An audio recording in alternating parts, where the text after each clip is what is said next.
Entre patrimoine historique, culturel ou environnemental, le public a une nouvelle fois répondu en nombre à l'invitation des différentes entités de la Principauté qui ont ouvert grand leurs portes lors de la Journée européenne du patrimoine. Des ruelles du Rocher au joli chemin parcourant les jardins de Monaco, les visiteurs auront beaucoup marché, passant d'un lieu à l'autre tout en respectant un programme savamment étudié.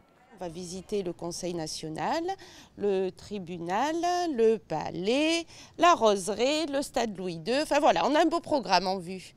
Nous aimerons visiter les beautés de la nature parce qu'il y a les jardins qui sont vraiment exceptionnels et puis aussi les résidences parce que les mobiliers, tout ce qu'on peut voir qui est extraordinaire. Les marbres, les tableaux, c'est ça.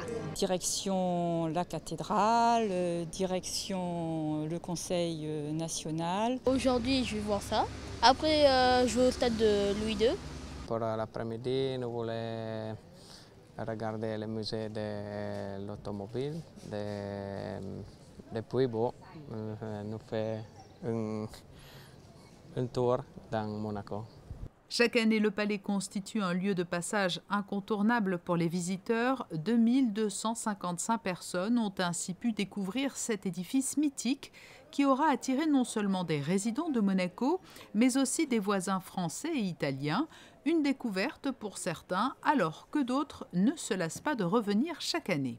On le connaît déjà depuis longtemps, mais on vient avec des amis pour faire connaître un peu les beautés de Monaco. Magnifique.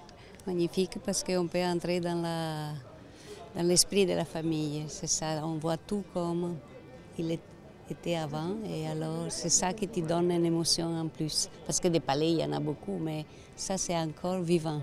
Je suis étonné de ce qu'on a encore en 2014 des choses comme ça il faut apprécier, il faut penser à la famille, quelque chose pareil. La visite, je l'avais déjà faite, mais il y a quelques années.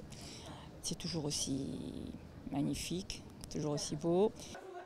Au Conseil national, les visiteurs ont été accueillis par le président en personne qui s'est livré à un petit exposé historique pour rappeler à l'assistance le rôle de cette institution. Quelques mètres plus loin, 850 personnes ont pu pénétrer dans le bureau du ministre d'État où se tient le Conseil de gouvernement, ainsi que dans sa résidence privée. J'ai pensé déjà que Monsieur le ministre d'État travaille dans un décor fantastique. Je pense qu'il peut à même de prendre de très bonnes décisions pour l'avenir de la Principauté dans ce décor qui est riche en histoire et puis avec un environnement pareil, donc c'est magnifique. Je souhaite faire partager donc cette Principauté à mes enfants, les institutions et puis également donc tout ce qu'elle appelle. Puis c'est un monde quand même qui est riche pour l'évolution professionnelle. Et si le ciel s'est souvent montré menaçant lors de cette journée d'octobre, nombreux sont ceux qui ont investi les jardins de la Principauté, tout particulièrement à l'honneur pour cette 19e journée européenne du patrimoine.